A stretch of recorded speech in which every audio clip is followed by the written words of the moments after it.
mënuñu à chaque fois bu ñu amee yenn liggéeyu envergure yi dañuy rek faire appel à ñi nga xam ñoo nekk ci bitim réew bu ko defee concession yi ñuy def dafay am ay ndëgg sarax yoo xamante ni daanaka souvent ñu bañ koo tudd wala ñu tudd ko ay pots de vin yoo xamante daf cee laxasoog yeneen yu ni mel ay surfacturation yoo xamante tey jii lañ cey wax ne ci koppar la dafa bëri mënoon na tabax tey jii ay hôpital ay salle de classe ay route ay piste de production yu bëri yoo xamante tey jii dafay rentable delluwaat ci askanu Sénégal et que foofu laay tëjee tey jii dañuy souvent violer des textes parce que bu ñu demee ci je parle sous le contrôle du juriste et également de l'honorable député mooy que tey am na loi bu ñu fi votoon en 2016 mais ci point yi am na point boo xam dañ ne les ressources du pays appartiennent au pays aux populations au peuple sénégalais mais malheureusement loolu ça n'existe que par les textes mais dans l'application et la mise en œuvre souvent dafay am ay manquements yu bëri yoo xam dañ ko ci constaté maintenant nag ñu xool courage bi nag lay laaj peut-être nañ xam fan la wàññi di mujjee ki gëtam ci négociation yooyu amati na solo 2 points balaa ñuy l'aspect juridique bi après ci leeral cuun laataa ngay ñëw ci côté juridique bi honorable defe naa Assemblée nationale am na liggéey goo xam ne ñu ngi leen ciy xaar surtout que yow mi jiite commission bi nga xamante ni moo ñeel secteur bii waraloon tey ndaje bi ak le premier ministre quelle suite surtout ci wàllu situer responsabilité yi. Déjà, je vais essayer d'apporter quelques réponses wala boog waaw essayer d'apporter quelques réponses. Je vais essayer allez-y. Par rapport ak li nga xamante ni jóg na fi comme ay inquiétude. Bon pas réponse mais explication. Par rapport ak li fi jot a jóg comme ay inquiétude. Gis nga situation bi ñuy dund nii. li ko waral ñetti mbir la quand je dis situation je fais allusion li nga xamante ni Thioune wax na ko maanaam nekk ci dëkk boo xamante ni dañ naan am na or wala am na pétrole wala am na zircon ba pare dëkk ba bokk ci dëkk yi gën a ndóol loolu dégg naa ko fi loolu li ko waral ñett la bis njëkk législation bu une législation inadaptée par rapport aux réalités actuelles maanaam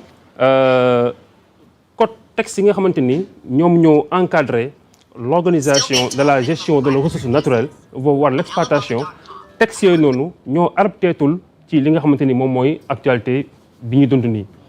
Par exemple boo xoolee le code des mines actuellement mu ngi en révision pourquoi mu nekk en révision parce que code ba jamono ba ñu koy bind ak jamono ji fi Sénégal toll ci wàllum évolution jëm ci wàllum ressources naturelles ute na loolu benn la benn bi mooy manque de patriotisme voire de courage politique noonu laa ko mën a tuddee manque de patriotisme voire de courage politique gaw ma ni comme li Thioune wax gaw ma ni ñàkk xam la wala sàggan la pour man manque de patriotisme la boo xoolee yenn contrat yi ni ñu ko xaatimee mu leeral ne ñii bi ñuy xaatim lii jiitalu ñu intérêt Sénégal loolu manque de patriotisme la et beneen bi damay ko tuddee manque de volonté politique maanaam ñàkk am courage ak volonté wu jëm ci lu joyanti contrat yooyu noonu indi ñu ba fi ñu toll nii damay commencer ci premier bi boo xoolee code minier bi nga xamante ni moom moo régir jamono ji tout le secteur minier mais code bi boo ci demee dañ naan la carrément Sénégal dès en tout cas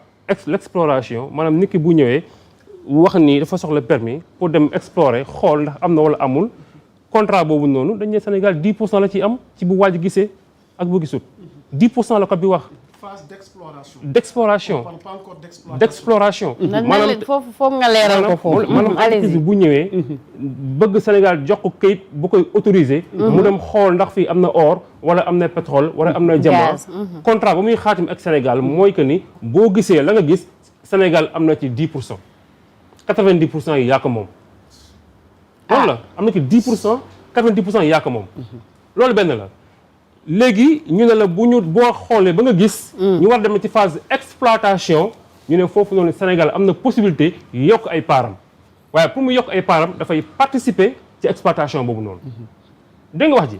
mais loolu ba ñu koy def jamono boobu noonu xamuñu woon ni Sénégal am na pétrole ni mu ko amee nii am na gaz kon ni mu ko amee nii am na or kon ni mu ko amee nii maanaam lii feeñ tey ci ressource naturelle. jamono boobu noonu feeñul woon carrément. donc c'est un code attractif code la bu ñu defoon pour attirer entreprises yi ñu ñëw exploiter xool suufu Sénégal lu fi ne. léegi nag jot na nag bi ñu xamee ni Sénégal carrément dëkk la ba am pétrole am or am zircon et cetera ñu tëggaat code bi. jëm ko adapté ak actualité bi. loolu moo waral actuellement nii le code minier est en révision. ñu ngi koy xoolaat mais pire encore dañuy wax ni Sénégal moom ressources yi mais Sénégal moom ressources yi Sénégal moom la oram moom la pétrole am moom la zircon am moom la phosphate am. moomu ci dara wax naa ko léegi. tey buñ jëlee exemple de GCO. aujourd'hui nous savons tous que Sénégal 10% la fa am 10% la fa am n'est-ce pas à part les redevances yi mu mën a fayee ko de gauche à droite. à part fisc. exonération fiscale. non je dis 10% la fa am mais kooku moom loo ko. bu ñu jëlee tey Petrosen mi nga xamante ni moom mooy représenté Sénégal au niveau du projet GTA. bi ñu bokk ak Mauritanie. Sénégal 10% la am ci gaz bi mais Petrosen en voulant augmenter les parts du Sénégal a contracté des dettes pour mën a participer ci exploitation bi. ñan ñoo ko lebal xaalis bi ñi nga xamante ne ñoom ñooy entreprise minière bi ñi liggéey di exploiter ñooñu ñoo ko lebal xaalis pour que mu yokk ay paaram. ce que veut dire quoi Petrosen boobu noonu tey jii 10% bu ñëwee ci moom. au lieu mu mën ko utiliser da koy fayat ay bor. finalement yow moo ci dara. j'ai pris l'exemple de GTA pour nit ñi mën a comprendre. Petrosen 10% la fa am au nom de l'État du Sénégal. et bu mu bëggee yokk ay paaram il a fallu mu participer mu contribuer ci exploitation bi. n'ayant pas de quoi contribuer entreprise bi moo koy lebal xaalis ko encore. donc en récupérant son argent da koy delluwaat fayee ko bor donc ce qui veut dire quoi sa gaz ñu ngi koy exploiter gisoo xaalis. combien d'années lañ ko exploiter. doo gis xaalis ndax bor bi ngay fay kañ lay jeex donc tu passes des années et des années on exploite sa gaz di ko utiliser di ko génne sans pourtant nga am ci dara mu jariñ la dara. moo tax ma ne suñu ressource moomuñu ko. maintenant nag il est temps qu'on récupère nos ressources naturelles. il est temps que suñu or dellu si ñun. il est temps que suñu zircon dellu si. il est temps que suñu pétrole dellu si suñu gaz dellu si. lii bokk na ci li gën a war a renégociation contrat yi.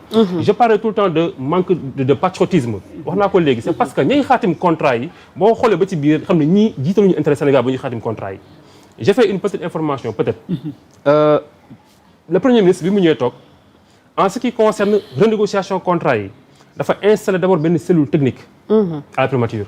cellule boobu noonu liggéey moo nekkoon càmbar lépp loo xam ne xaatim nañ ko jëm ci contrat wala convention jëm ci ressources naturelles yi waaye gannaaw càmbar bi pour que ñu génnee toutes les imperfections yi nekk ci contrat yi buñ ci paree nag ba ñu xam carrément voici les imperfections ñu doog a taxoon na comité bii dem ci renégociation contrat yi en ayant comme soubassement li nga xamante ne génn na comme recommandation ci cellule bi ñu tegoon mi cellule technique bi doon càmbar contrat yi.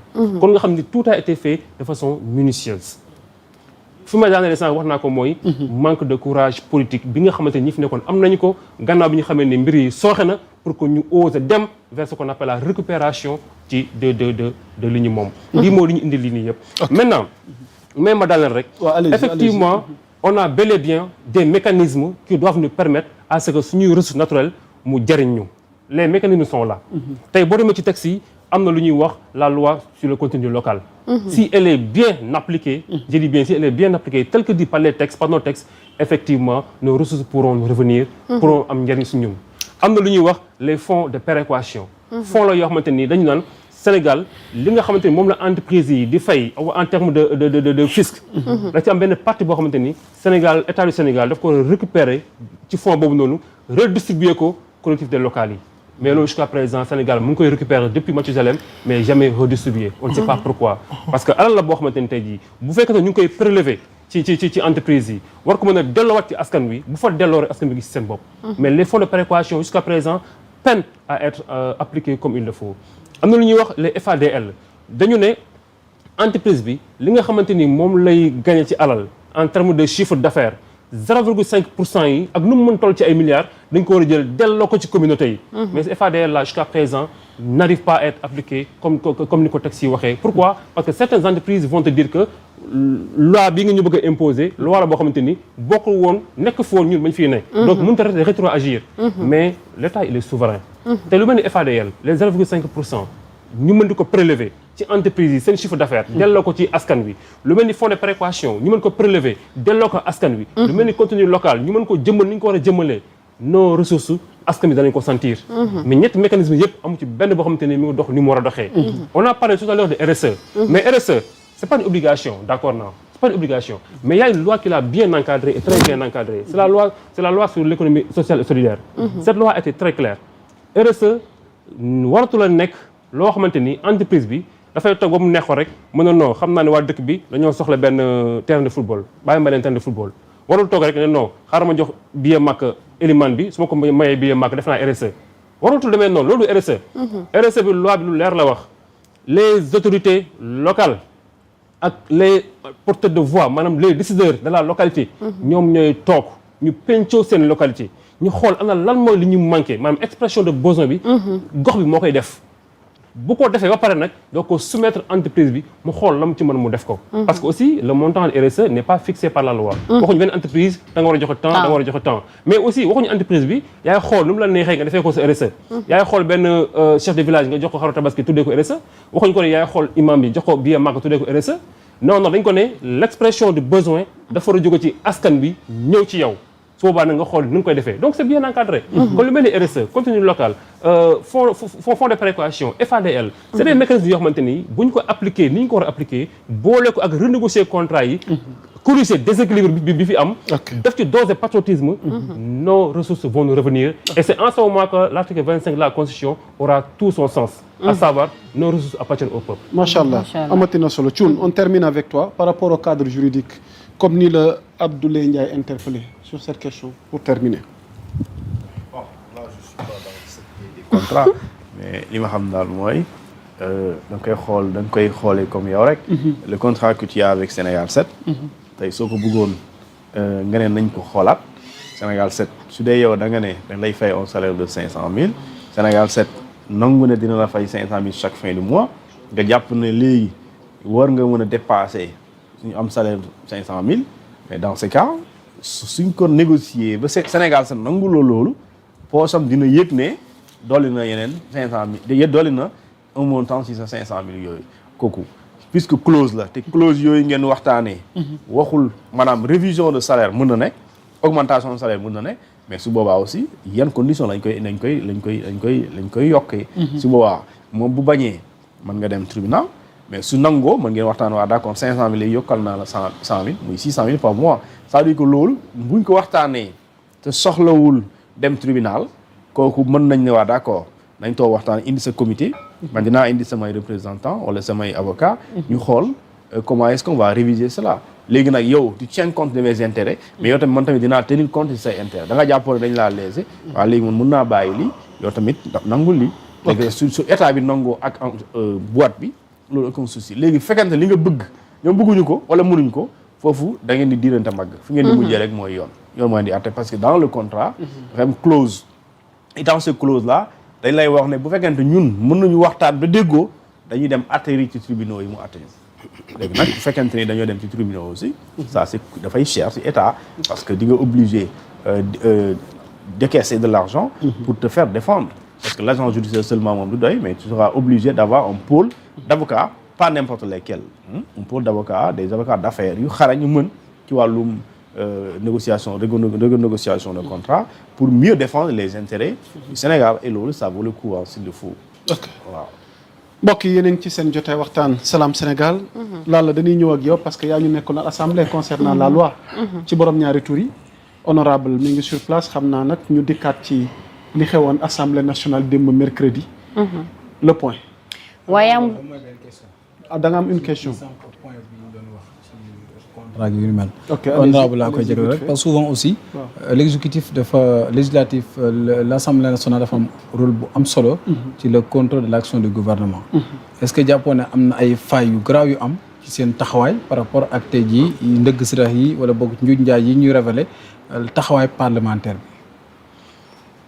bi. bon du ma mën a ne am na ay rëq-rëq ci législature yi fi nekkoon jamono yi ñuy xaatim contrat yooyu noonu parce que fekkewuma ko mais li nga xamante ni feeñ na mooy que ni aussi bien le parlement d'avant aussi bien le gouvernement d'avant ils ont tous failli c'est ça la vérité parce que man njort naa ni en tout cas da taxawaay bi nga xamante ni assemblée bii nii am na ko jëm ci contrôle de l'action du gouvernement assemblée ñuy jiitu bu ñu ko amoon gëm naa ne lu bëri du demee nii là où je vous parle la commission énergie et mines bi nga xamante ni moom laa jiite nous venons de faire 7 jours à Kédougou où on a fait tous les acteurs du secteur minier toutes les entreprises seet nañ leen waxtaan ak top management bi càmbar entreprise bi waxtaan ak le personnel des délégués waxtaan ak les orpailleurs waxtaan ak population bi de Lompoul à Boto ba Sabodola waxtaan ak les autorités passant de préfet maire sous-préfet on a vu tous les acteurs du secteur minier y compris les orpailleurs pendant 7 jours à Kédougou. Yemuñ ci 2 semaines après on a été à Ziguinchor dans la mine de zircon où on a fait tout Kafountine, de Abéné, de Niafran, dans toute la zone où aussi on a rencontré tous les acteurs pour avoir le cœur net. Récemment, là, après Ramadan, on sera à Matam par rapport au phosphate de Matam. Donc, beaucoup de contrôle. Mais yo, da ngeen di boole presse bi aussi, ñu leen di top pour muy leer. Donc, c'est pour dire que ni. Non, pas. Donc, c'est pour dire que ni, liggéey bi nga xamante ni commission énergie ak mine mu ngi koy def. Et noonu lañ ko defee aussi ci secteur énergétique bi. Récemment, on a passé une journée pleine avec Sénélec, où on a visité toutes les installations de Sénélec, toutes les structures de Sénélec. Càmbar ak ñoom siq ak ñoom waxtaan bu yaatu jëm ci courant bi ci Sénégal et on l'a fait récemment aussi avec les cimenteries telles que CIMAF donc pour te dire que ni jamono bi liggéey bi nga xamante ni les députés en tout cas ñu ngi koy amal jëmale ko ci contrôler action du gouvernement je sais que bu dee ña fa nekkoon amoon nañ ko peut-être problème yi ñu am nii doon na wàññeeku ndaxte très sincèrement assemblée bii moom on ne ménage aucun effort on dirait même que nous sommes l'opposition du régime. Yàlla dogal na nag vraiment suñu commission yàlla dogal na rek vraiment yàlla dogal na suñu commission moom ñoo njëkk a inauguré oto yi waaw yóbbuñ ko Kédougou oto yi bi mu génnee oto yi neex na oto yi bi mu génnee voilà je vous dis bi mu génnee même pas une semaine lañ déclenché la mission à Ziguinchor et li ci extraordinaire mooy les chauffeurs eux-mêmes dañ fay bàyyi seeni chauffeurs les députés dañ fay bàyyi seeni chauffeurs dawalal seen bopp durant tout le long du trajet et tous les séjours. C'était dans le cadre de la rationalisation. kon oto yi jar na ko de. oto yi ñoo ko dawal suñu bopp man maa dawal sama bopp. non c'est-à-dire gis nga oto yi du mën a jar na ko mais man ce qui me fait mal parenthèse la rek ci oto yi mooy. parenthèse la rek. débat bi mu jur. c'est pas normal loolu laa gëm. pourquoi ñu war a wax ni député amul droit am oto en fait pour moi ce débat là c'est pas sérieux en fait ce débat là mais député boobu oto war am oto. non problème du ñàkk ko am de maanaam ni ngeen ko waxee woon ak ni ngeen ko jëfee mooy. non lan lañu wax lan lañu jëfee le ministre il est quoi il est nommé non. non c'est que premier ministre moo taxoon ne ni mu daan def ba ñëw Dakar. non je dis le ministre il est nommé. Le ministre il est nommé. non honorable on est d'accord avec le ministre attends nga bëgg jël on est d'accord mais li la Abdoulaye wax bu ñu defee rappel tuuti ci ginnaaw non peut-être xam nga jëm le ministre je dis il est nommé. décret moo ko fa bàyyi. le député dañ koo fal ni ñuy falee président de la République du Sénégal. ministre boobu noonu tey oto may dawal man basique la de le ministre mu ngi dawal full option bi man may dawal basique la léegi en quoi le ministre est plus méritant ci liggéey ci taxawaay ci lépp que le député. non j'arrive non c'est pour vous dire que ni. on est d'accord avec vous mais juste Abdou. non le malheur mooy. li ngay wax on est d'accord on sait que le député mérite bel et bien tey jii le malheur mooy toutes les conditions non je dis le malheur mooy. du yéen du ñun le malheur mooy. Sénégal député la ñu dévaloriser ñàkkal ko fayda ñàkkal ko worma ba jaratul dara. te loolu du tey dafa yàgg. parce que les parlementaires yi fi jiitu woon. je vous dis taxawaay bi député war a am dëggantaan njaay amaana dañ koo dese woon. ba ñu tuutal leen ba léegi député jaru fi dara. demal Mauritanie le député en Mauritanie mën na fay le député au Sénégal bu ko fay tamit salaire am romb na di dem lu bëree bëri le député du Sénégal. demal dëkk yi lay jege frontalier bu dem sore demal ñu la wër nga xool nga comparer le député guinéen le mauritanien le député nigérian ivoirien nga comparer le député sénégalais. la vérité mooy député dañoo dem ba wàcce valeur am ba jeexatul dara or que c'est la deuxième institution de ce pays. kooku amul ku mérité avantage yu liggéey ku dul moom. coole kay mooy est-ce que taxawaay bi ñuy xaar ci moom en tant que ndawal réew. est-ce que ma ngi koy am nañu xaar foofu député yi attendons les députés ci ay résultats. nit ki boo ko bëggee liggéeyaloo laaj ko résultat jox ko les moyens de travailler. on a fait 6 jours à Ziguinchor avec ces véhicules là oto yi dañoo daw ba pënd rip liggéey comme pas possible. et pourtant ça nous a économisé lu mu néew 3 à 4 millions. ndax tey boo doon jël bus pour yóbbu ko Ziguinchor pendant une semaine di nga ko fay lu mu dee 3 à 4 millions. suñuy oto bopp la ñuy yóbbu. on a économisé combien de millions foofu noonu. bi ñuy dem Kédougou on a payé combien de millions le bus. si on avait nos véhicules du woon économie. et le travail là qu'on est parti faire à Kédougou qu'on est parti faire à Ziguinchor est-ce que nos ministres le font même s'ils le font aussi ci beneen domaine est-ce que ëppale nañu ko nañu jox cër député bi man loolu laa gëm. député bi il mérite plus qu'on véhicule. non am naa ñoo foofu de mais man xam nga lan laa bëgg aussi. bu ñuy campagne aussi. ni nga ko waxee ni c'est bien dama ci d'accord. mais pourtant nañuy tenir les mêmes propos. wax leen njëriñu valeur député bi dama ci ànd ak yow de. mais bu ñuy campagne di dagaan par askan wi di soxla seen voix dañ leen wax exactement discours bi nga tenir valeur bi ñu war a jox parlementaire bi li muy def sur le terrain lañ koy xaar comme de la même manière que dañ koy xaar président de la République ak premier ministre bi nga xam ne mënu koo mérité. dañuy gis parfois langage boobu ñuy tenir ak parfois bu ñu ñëwaatee dafay xaw a am c'est important on va pas rester sur ce sujet soxna Lalla. non parenthèse la woon rek. voilà ma doon tooñ honorable ci oto yi quoi xam naa ne. assemblée am na lu fa xewoon soxna Lalla. effectivement ñu fàttali ko ci loi bi ñeel borom ñaari tur yi waaw. démb aussi yenn woon nañ assemblée. xam naa man. yaa nekk fépp yow. laal fépp. donc démb non yaa Moussa moo ma yebal ma demal ko te bu ma yebalee du ma la demal yaa Moussa. c'est le point. ah waaw allez-y. donc démb demoon nañu assemblée nationale. muy projet de loi bi ñu doon jàllale. muy viser la modification de l'article 319. bi nga xamante ne mu ngi woon ci code pénal bi depuis 1965. comme 66. donc démb lañu njëm voté li nga xamante ne moom mooy loi bi jotoon nañ gis nag amoon na ay amendement amoon na aussi ñoo xam ne taxawoon nañu ne ñoom duñu voté loi bi argumenté aussi le pourquoi duñu voté loi bi comme le cas de l'honorable député Abdou Mbow ak honorable député Thierno Alassane Sall parce que ñoom tout simplement je cite ñoom laay cité li ñu wax nee nañ loi bi tromperie la et que bi ñuy ñëw ñoom dañu waxoon criminaliser donc wax ñu woon durcissement des peines donc loolu moo tax loi bi duñu ko voté ñoom explication boobu la ñu joxe mais malgré loolu